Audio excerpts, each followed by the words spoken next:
警告：呢個只係一個初階者嘅經驗分享，千祈咧唔好當係專業意見啦，因為佢都好需要進步。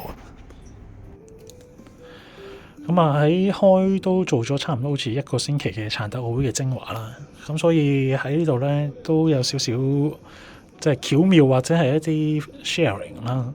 咁睇一個咁唔成功錄 PO 節目嘅人身上，不過咧純粹係唔知啲特別有啲拍檔們之後有冇咩機會可以有機會可能接觸到呢一類嘅工作。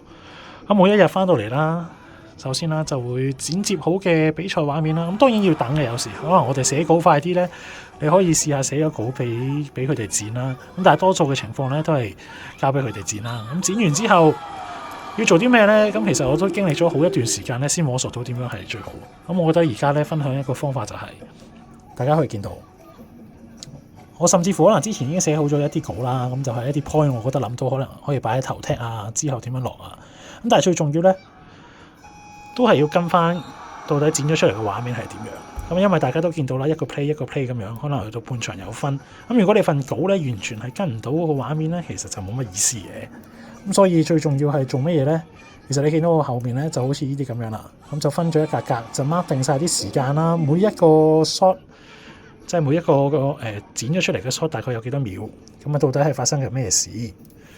咁當然啦，你就咁睇你又唔知時間㗎嘛。咁其實咧喺剪接嘅工具嗰度咧係可以睇到嘅。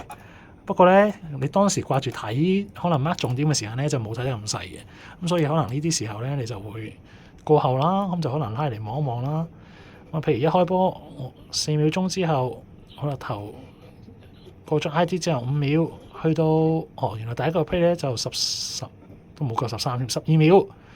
咁即係咧12減5，即係有7秒鐘嘅時間咧，就係呢個你可以，譬如你如果你想開頭好緊貼個比賽嘅，由第一個 play 已經開始剪咗出嚟，第一個 play 開始講咧，你變咗你開頭咧就得7秒鐘嘅時間去講嘢。咁如是者啦，咁即係你第一步咧就係要將所有嘅剪咗出嚟嘅，即係每一格啦，咁就斬翻開啦。mark 好晒位之後，當然要翻到嚟寫稿啦。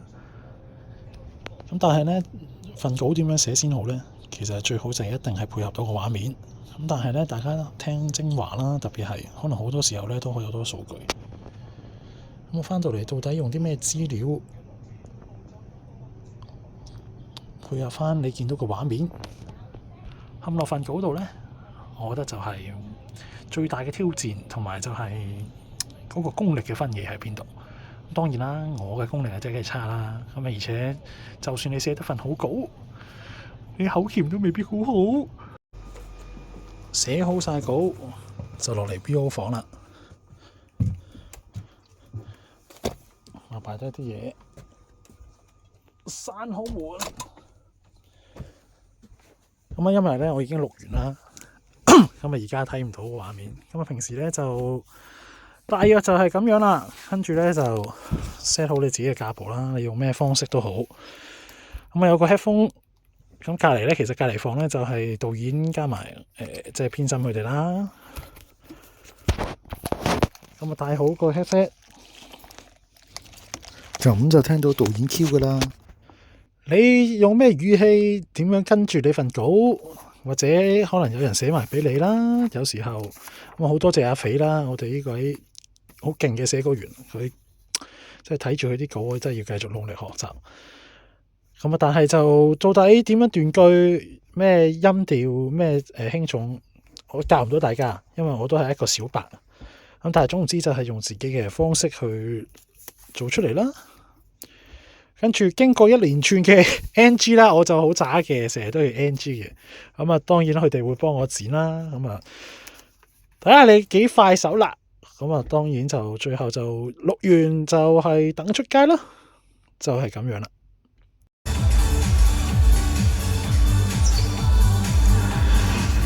呢段音樂已經成為咗呢排每一日陪伴住我嘅聲音，有少少入腦啊！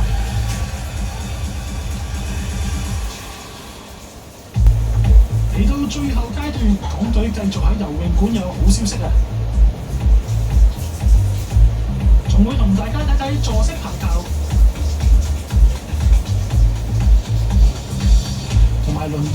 嘅金牌戰。